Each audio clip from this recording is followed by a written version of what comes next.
नमस्कार दोस्तों, आइए सुनते हैं आज की कहानी। माँ जी, क्या सिर्फ बड़ी बहू जिम्मेदारी की अधिकारी होती है? छोटी बहू कब तक छोटी बनी रहेगी?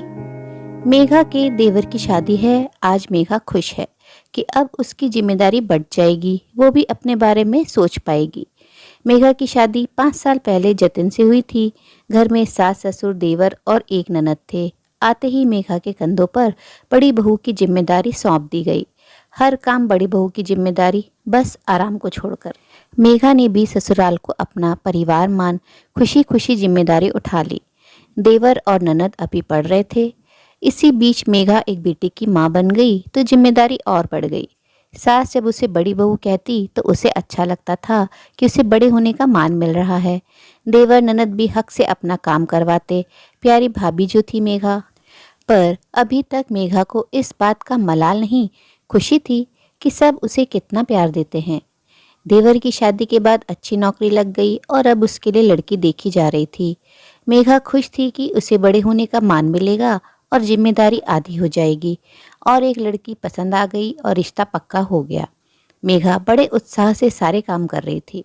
देवरानी हो हेमा बहू बनकर आ गई और वो छोटी बहू बन गई।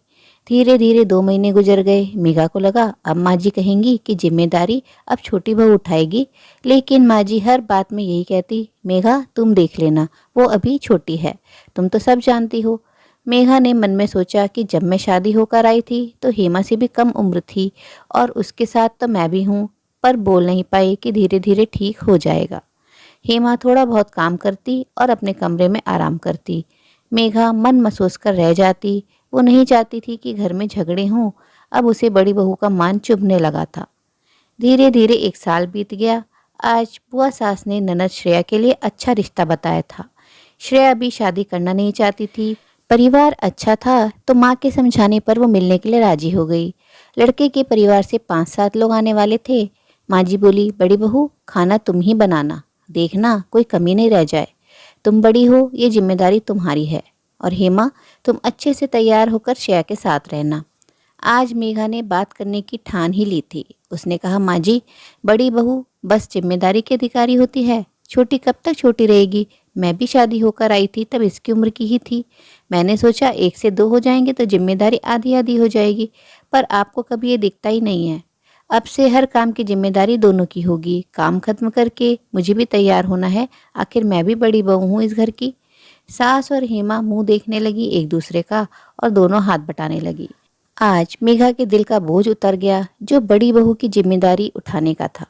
शादी के बाद हर लड़की को ससुराल में अपनी जिम्मेदारियों का निर्वाह करना होता है। समस्या तब होती है जब सारा काम जिम्मेदारियों और बड़े होने का जामा पहनाकर एक ही बहू को सौंप दिया जाता है, मगर बड़े होने का कोई मान नहीं दिया जाता।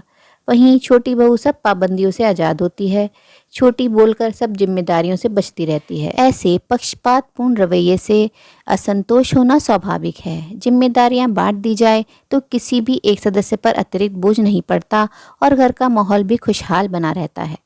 उम्मीद है दोस्तों कहानी पसंद आई होगी। कहानी अच्छी लगी तो अपनी राय कमेंट बॉक्स में ज़रूर साझा करें और अपने मित्रों और प्रियजनों के साथ भी शेयर ज़रूर करें।